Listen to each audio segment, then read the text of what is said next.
Kisah seorang mualaf, wanita ini dahulu benci Islam tapi kini mencintainya. Fitri menangis sesenggukan ketika menceritakan masa lalunya kepada ratusan orang di Masjid Gede Kauman. Kisah perjalanan rohani menemukan Islam sebagai agama yang diyakini hingga saat ini. Tanpa tedeng alin-aling, dahulu Fitri mengaku sangat membenci Islam. Waktu itu dia meyakini Islam adalah agama yang keras. Dia tahu itu melihat kelakuan orang-orang yang berbuat tak benar mengatasnamakan Islam. Di samping kebenciannya itu, wanita tersebut merasakan ragu dan keresahan yang tak kunjung mendapatkan ketenangan.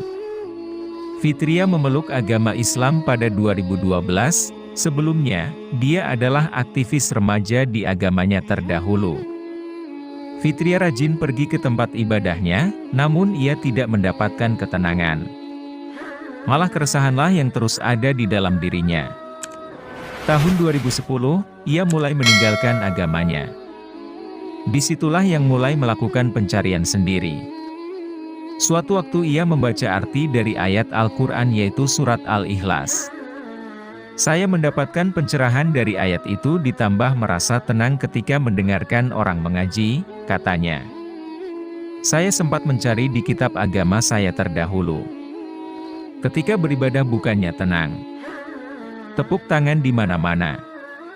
Ketika itu saya mulai ragu terhadap agama saya, ungkap Fitria. Seiring berjalannya waktu, Fitria terus belajar agama Islam.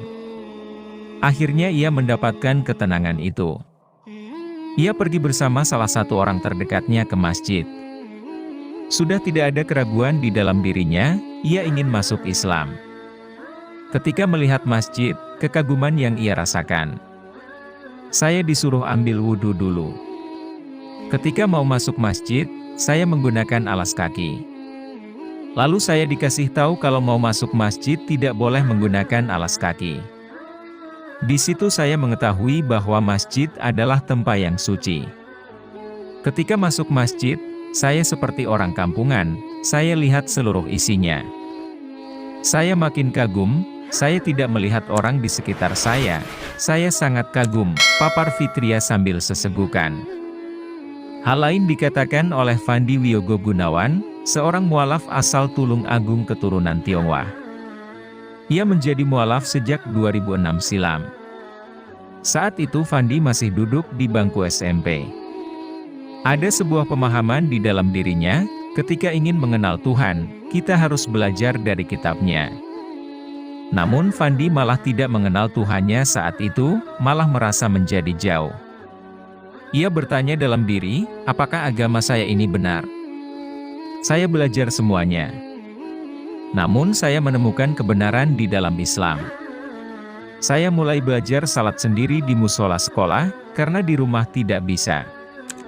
Orang tua saya tahu, dan saya mendapatkan tekanan dari mereka. Namun saya tidak balik menekan, saya beri pemahaman mereka, ujar Fandi. Sejak 2010 lalu, satu persatu anggota keluarga Fandi pun mulai memeluk agama Islam. Setelah menjadi mualaf, ia pun mendapatkan cemoohan dari orang-orang sekitarnya. Banyak yang meremehkan ilmu keislamannya. Menurutnya yang terpenting adalah proses perjuangannya berada di jalan Tuhan Yang Maha Esa. Selain cerita kedua mualaf tersebut, ada Francisca Octavia Surya Putri, warga Sukoarjo yang kini bekerja di Yogyakarta. Wanita tersebut mengucapkan 2 kalimat syahadat di hadapan ratusan jamaah masjid bersejarah tersebut. Saat ditanya Tribun Jogja, ia merasakan kesenangan yang belum pernah dialaminya. Deg-degan banget tadi. Tapi alhamdulillah senang. Kedepannya ingin mengetahui lebih banyak tentang Islam dan mendalaminya, juga menjalankan semua perintah Tuhan Yang Maha Esa, jelas Francisca.